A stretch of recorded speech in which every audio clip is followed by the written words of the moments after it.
우리 옆에 분들하고 이렇게 인사했으면 좋겠습니다. 주님의 이름으로 사랑합니다. 주님의 이름으로 사랑합니다. 네, 여러분, 예배 오신 여러분 진심으로 환영하고 축복하고 사랑합니다. 여러분 혹시 진선미라는 말 들어보신 적 있으십니까? 진선미.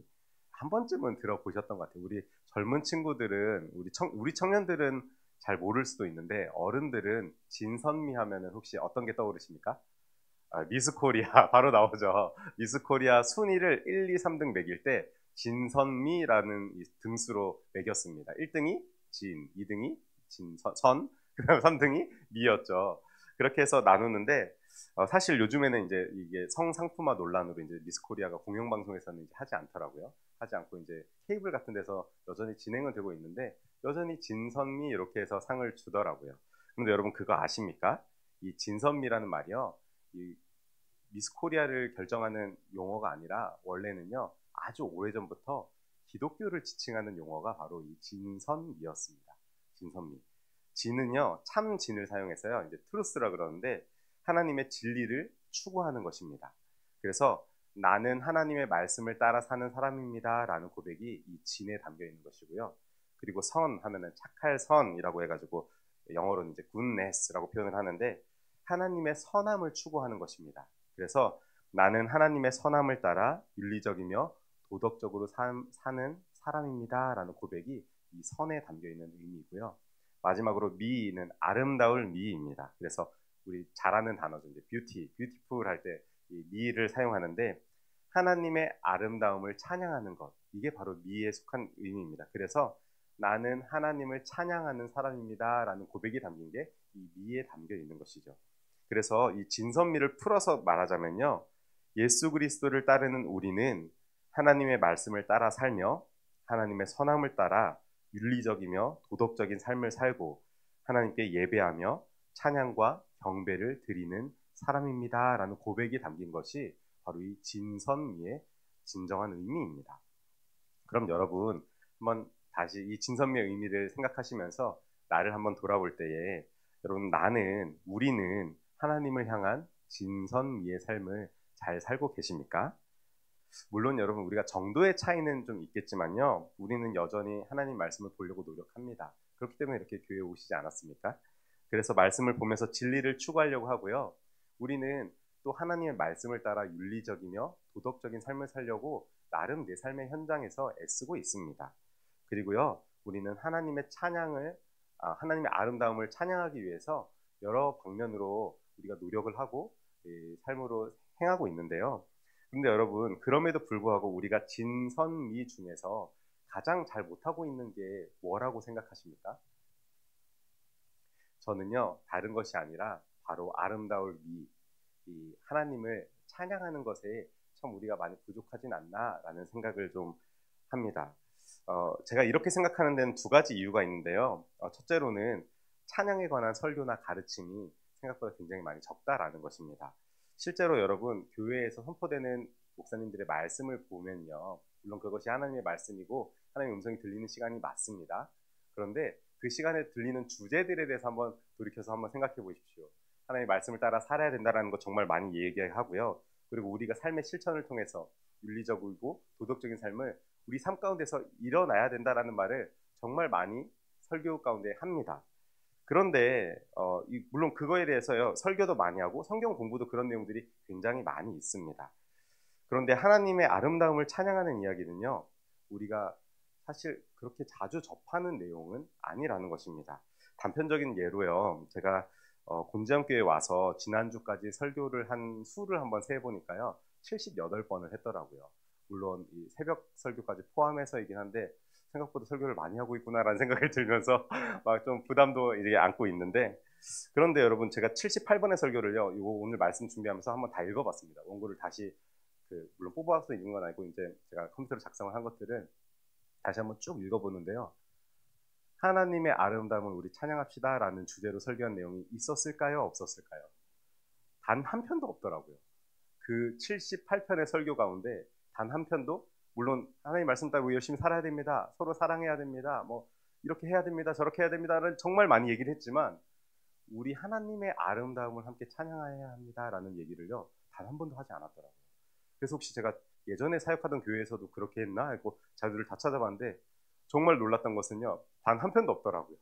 그렇게 제가 한 10년 사역을 했는데 10년 동안 하나님의 아름다움에 대한 설교를 단 한 번도 하지 않은 것을 보면서 아 대부분 나의 특히 다른 분들은 모르겠습니다. 근데 최소한 저의 설교에 있어서는 정말 삶에 초점이 맞춰져 있고 또 우리의 행동에 좀 많이 초점이 맞춰져 있었구나라는 생각이 들더라고요.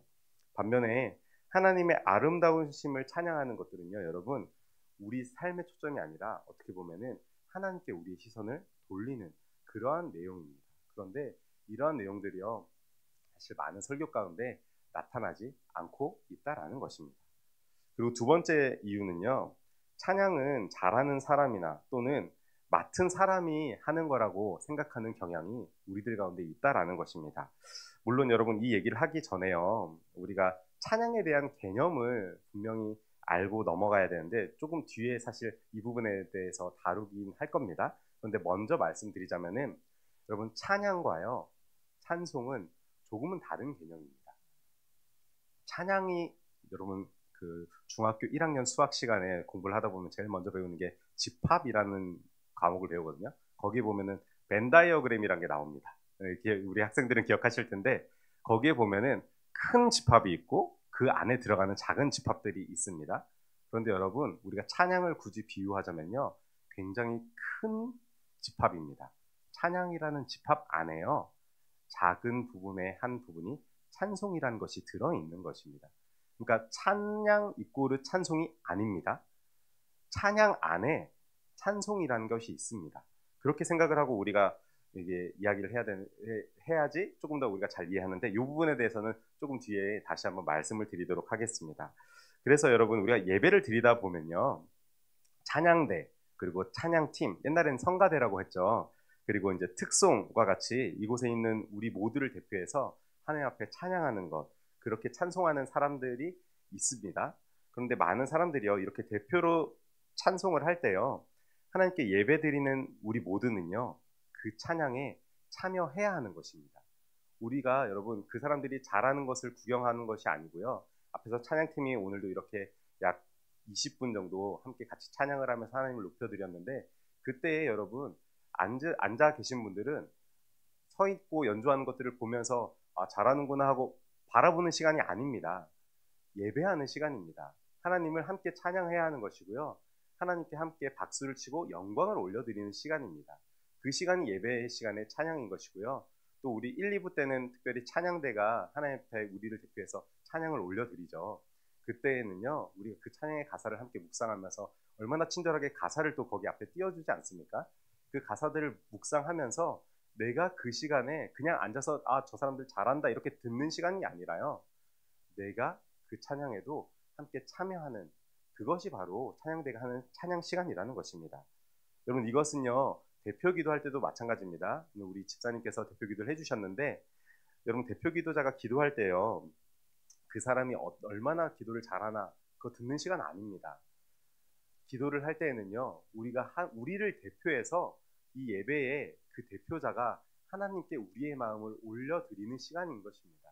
그렇기 때문에 우리가요 그 시간을 구경하는 시간이 아니고 그냥 듣는 시간이 아니고 잠자는 시간이 아니라요 그 시간에 기도자가 하는 그 기도의 내용을 함께 들으면서 아멘 하면서 그렇게 되길 원합니다 하고 함께 고백하는 시간이 대표 기도하는 시간인 것입니다.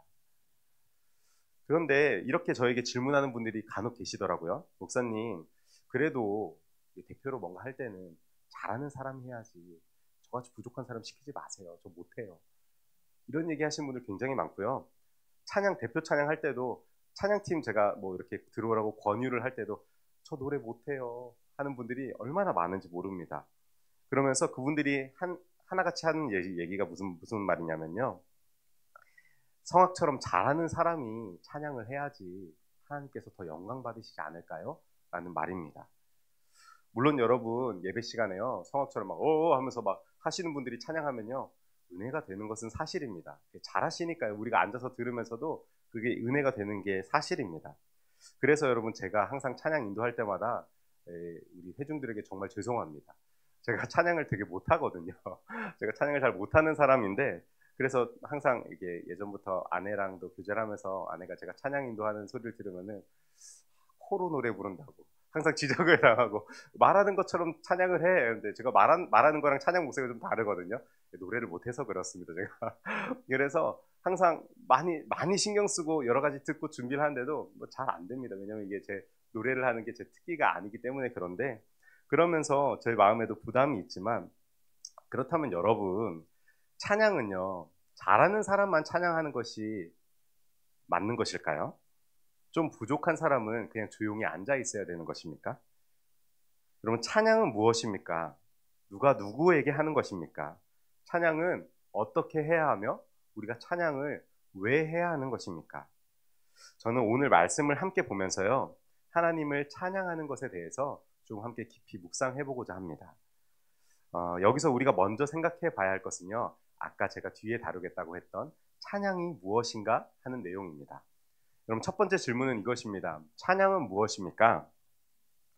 여러분들에게 누군가가 야, 찬양이 뭐야? 라고 물어본다면은 여러분들은 뭐라고 대답하시겠습니까? 저는 항상 이런 단어들을 정의할 때 성경 사전 안 찾아보고요, 먼저 국어 사전을 한번 찾아봅니다. 그래서 국어 사전에서 찬양이란 것을 검색을 해봤더니요, 이렇게 나오더라고요. 아름답고 훌륭함을 크게 기리고 드러냄. 뭐라고요? 아름답고 훌륭함을 크게 기리고 드러내는 것이 찬양이라는 것입니다.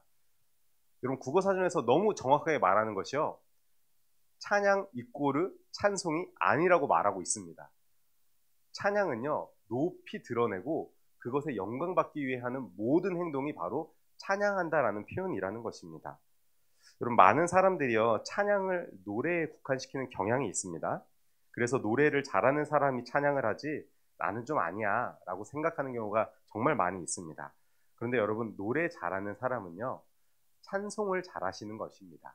그래서 여러분, 어거스틴도 이런 말을 했는데요, 찬송은 하나님을 찬양하는 노래다 라고 표현했습니다. 뭐라고요? 찬송은 하나님을 찬양하는 노래인 것입니다. 노래로서 하나님을 높여드리는 것이 찬송인 것이고, 우리 함께 모여서 함께 하나님 앞에 영광 돌리며 목소리로 이렇게 했던 것이죠.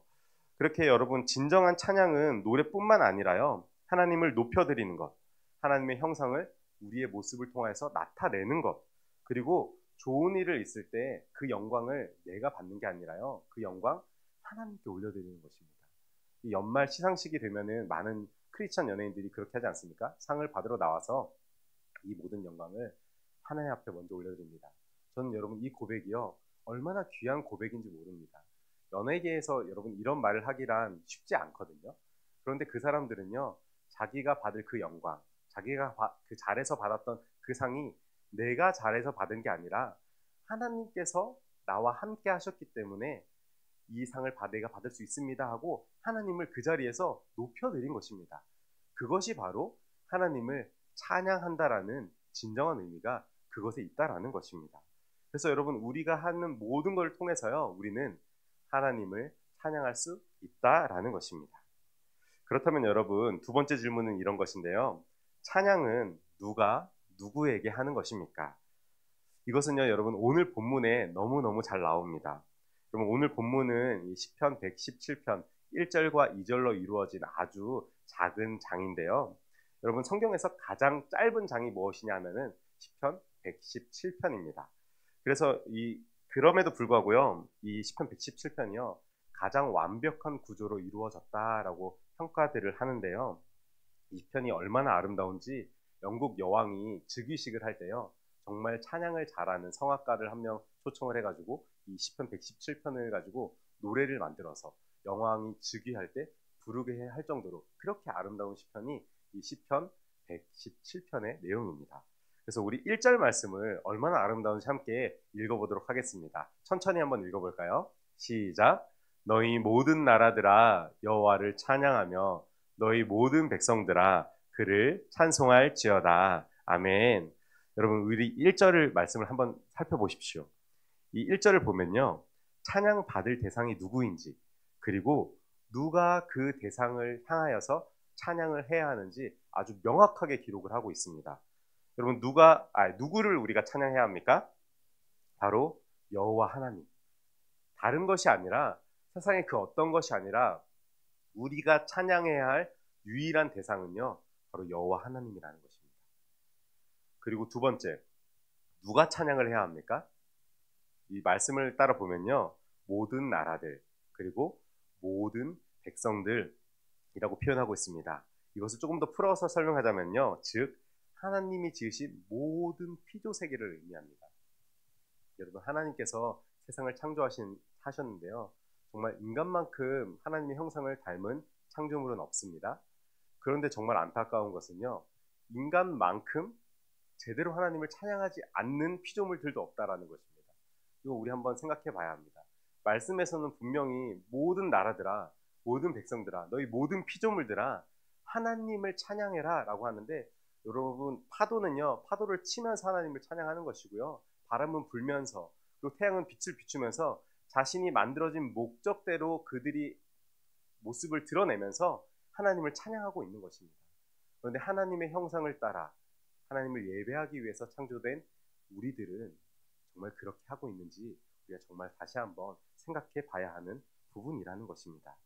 여러분, 모든 나라들, 모든 백성들은요, 성별, 나이, 피부색, 빈부에 관계없이요, 하나님이 지으신 모든 피조물들은 하나님을 찬양해야 합니다 라고 말하는 것이 1절의 말씀입니다. 즉 1절 말씀은요, 모든 피조세계, 특히 하나님의 형상을 닮아 창조된 저와 여러분에게 하나님을 찬양하십시오 하고 요청하고 있는 말씀이 오늘 본문 1절의 말씀인 것입니다. 여러분, 하나님을 찬양해야 합니다 라는 말을 우리가 히브리어로 알고 있는 유명한 단어가 하나 있습니다. 뭔지 혹시 아실까요? 할렐루야라는 말 들어보셨나요? 혹시 할렐루야?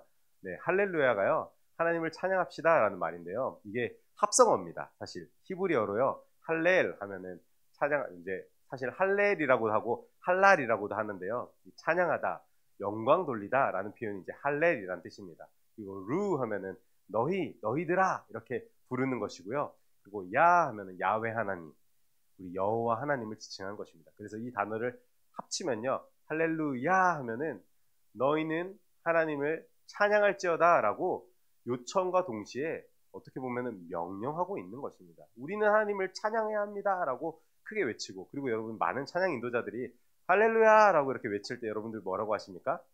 아멘이라고 하죠. 아멘이라고 하시는 것은 저도 그 말에 동의합니다, 내가 하나님을 찬양하는 것에 저도 동의합니다 라고 함께 외치는 것입니다. 그래서 우리가 함께 예배를 드리면서 할렐루야라고 먼저 인도자가 선포하면서 하나님을 높여드릴 그때에 앉아 계신 여러분들께서도 아멘이라고 화답을 하며 나도 하나님께 영광을 돌리는 사람이 될 것입니다 라고 외치는 것이 그 할렐루야와 아멘에 있는 관계인 것입니다.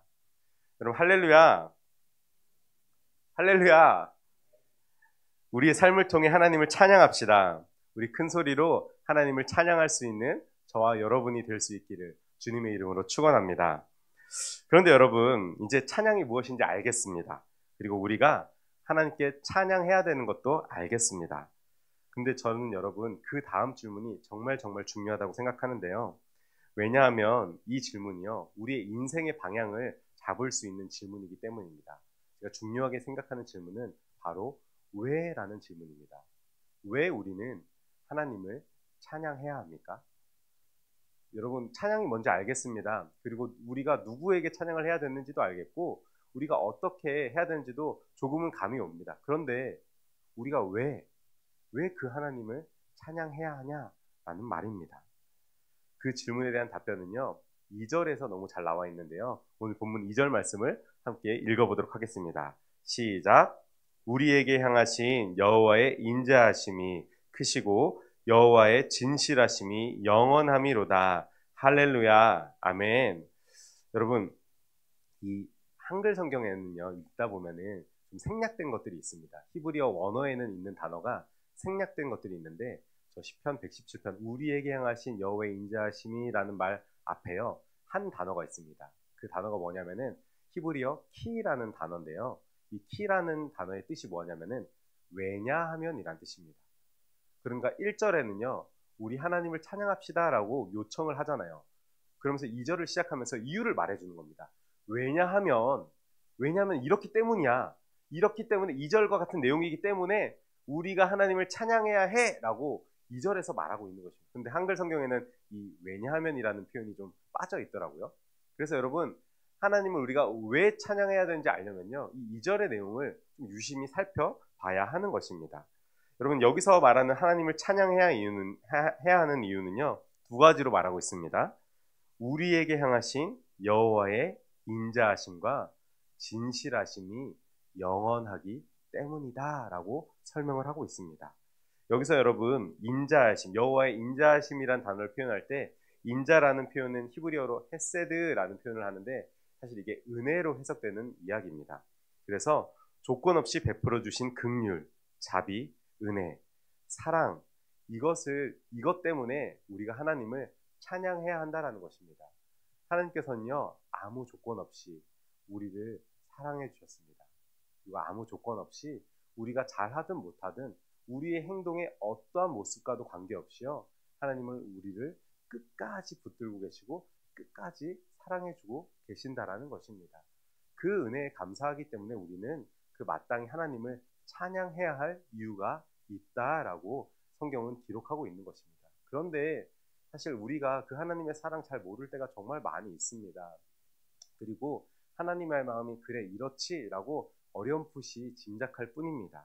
그런데 여러분, 제가 그 아이를 하나 키우면서 하나님의 마음이 어떤 건지 어렴풋이 조금 알겠더라고요. 과연 제 아들이 저한테 뭘 해줄 걸 바라고 제가 그 아들을 이렇게 안아주고 보살펴주고 1층부터 4층까지 들고 올라가주며 얘가 입을 것 먹을 것 한 것 이렇게 하면 얘가 웃어줄까? 라는 생각을 하면서 제가 그렇게 오만 생쇼를 다 합니다. 그 아이 앞에서 웃겨 한번 웃음소리 한번 들어보려고요. 그런데 우리 하나님이 혹시 우리 가운데 하시는 일들이 이런 것은 아닐까요? 우리는 하나님을 정말 외면하고 우리는 하나님을 제대로 알지 못해서 그 사랑을 몰라 조금씩 멀어져 가고 있는 우리지만, 그럼에도 불구하고 사랑이 많으시고 긍휼하시고 자비하신 우리 하나님께서요, 우리 하나님을 찬양하고 한번 들어보시려고, 야 정근아 이거 어때? 이거 봐봐 하면서 제게 그렇게 끊임없이 사랑을 표현해 주신 것은 아닐까 하는 묵상이 되더라고요. 여러분, 요즘에 맥체인 성경을 읽다 보면은 구약의 선지서들을 쭉 넘어오고 있습니다. 특별히 호세아서를 지금 보고 있는데, 저는 호세아서를 보다 보면요, 하나님의 그 사랑이 얼마나 절절하신지, 이 백성들은 끊임없이 방탕하게 하나님을 떠나 우상 숭배의 죄를 저지르는에도 불구하고요, 우리 하나님께서는 결코 그 사랑 포기하지 않으시는 것입니다. 때로는 회초리를 들고 매를 때릴 때가 있을지언정 하나님께서는 에브라임아 돌아오지 않을래? 이스라엘아 내가 너를 끊임없이 사랑한다. 제발 나에게 돌아와 줘 라고 그렇게 우리를 붙들고 계신 사랑이 바로 하나님의 그 사랑이라는 것입니다. 그렇기 때문에 여러분, 그 놀라우신 사랑을 받는 우리는요, 마땅히 하나님을 찬양해야 하는 것입니다. 그리고 여러분, 여기서 진실하심이라고 기록된 히브리어 단어는요, 에메트라는 단어를 사용하고 있는데요, 이 에메트라는 단어는요, 진실, 확고함이라는 뜻입니다. 하나님이 우리에게 향하신 진실함과 그리고 확실하게 하나님이 결정하신 그 일들이요, 그냥 그 순간 하고 하나님 포기해버리시고 약속을 잊어버리시고 그런 것이 아니라 영원까지, 하나님의 우리를 향한 그 약속이요, 영원까지 이어지신다라는 말이 바로 2절의 말미에 나오는 말씀입니다. 그렇기 때문에 하나님의 그 영원까지 우리를 확실하게 잡고 계신 그 약속을 의지하여서 우리는 하나님을 찬양해야 합니다 라고 요청하고 있는 것이 이 시편 117편 2절의 말씀의 내용인 것입니다.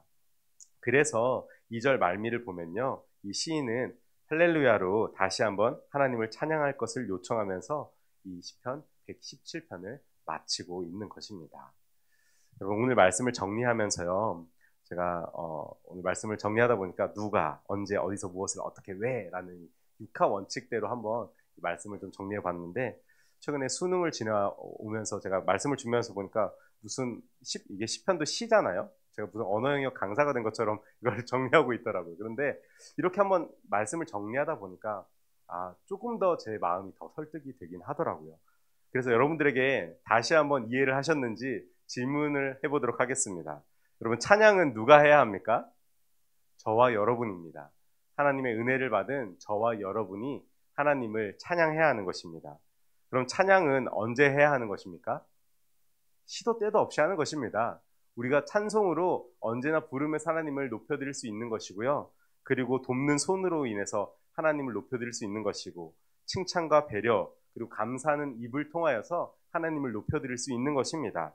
나의 선한 행동을 통하여서 나의 행동을 보고 많은 사람들이 예수 믿는 사람이 저렇게 사는 것이구나 보면서 우리는 하나님을 높여드릴 수 있는 것입니다. 그럼 여러분, 찬양은 어디서 해야 하는 것입니까? 바로 하나님의 백성이 내가 있는 어디에서나 우리는 하나님을 찬양해야 하는 것입니다. 그러면 여러분, 우리는 무엇을 찬양해야 합니까? 오직 한 분 하나님입니다. 다른 것이 없습니다. 여러분, 이거 너무 잘 생각하셔야 되는데요. 요즘에 여러분 TV 보면은 아이돌이라는 표현 정말 많이 나오죠. 아이돌 원래 무슨 뜻인지 아십니까? 우상이란 뜻입니다. 우상. 우리 10대의 아이돌 하면은 10대들의 우상이란 표현 하잖아요. 우리 너무 아무렇지 않게 그 단어를 쓰는데요. 10대들이 그 우상을 바라보고 동경의 대상으로 삼고 있다는 것입니다. 내가 저 연예인처럼 멋있게 여자친구들은 막 살을 빼야지, 옷도 저렇게 입어야지, 남자애들도 뭐 저렇게 해야지 하는 그런 모티베이션을 일으키는 것들이 그런 연예인들이 하는 일들이라는 것입니다. 그래서 우상이라는 표현을 쓰는데요. 여러분, 우리가 모티베이션 받고 우리가 정말 찬양해야 하고 우리가 정말 닮아야 될 분은요, 연예인들이 아니라 오직 한 분 하나님이시라는 것을 반드시 기억하시기 바랍니다. 그럼 여러분, 우리가 왜 찬양해야 합니까? 이유는 간단합니다. 죄로 인해 죽음 가운데 버려진 나를, 여전히 하나님을 멀리하는 나를 조건 없는 은혜와 사랑으로 안아주시고 하나님의 자녀가 되는 권세를 주셨기 때문입니다. 오늘 오신 여러분, 우리의 유일한 찬양의 대상은 하나님 한 분이십니다. 하나님만이 우리 찬양받기에 합당하신 분이십니다. 오늘 마지막은 우리 다 함께 시편 117편을 큰 소리로 외치고 마치고 싶은데요. 이 고백이 저와 여러분들의 고백이 되기를 주님의 이름으로 축원합니다. 함께 시편 117편의 말씀을 큰 소리로 외치고 기도하도록 하겠습니다. 시작. 너희 모든 나라들아 여호와를 찬양하며 너희 모든 백성들아 그를 찬송할지어다. 우리에게 향하신 여호와의 인자하심이 크시고 여호와의 진실하심이 영원함이로다. 할렐루야. 아멘. 기도하겠습니다. 하나님, 찬양받기에 합당하신 주님을 높여드립니다. 우리 가운데 영광 받으실 주님을 높여드립니다. 우리의 모든 것을 다하여서 하나님의 아름다움을 우리가 찬양하게 하여 주시고 우리의 마음과 뜻과 힘을 다하여 우리의 예배를 통하여서 우리의 삶을 통하여서 우리의 모든 것을 다하여서 한 분 하나님을 찬양하는 우리들이 될 수 있도록 하나님 우리를 인도하여 주시옵소서. 감사드리며 살아계신 우리 주 예수님 이름으로 기도드립니다. 아멘.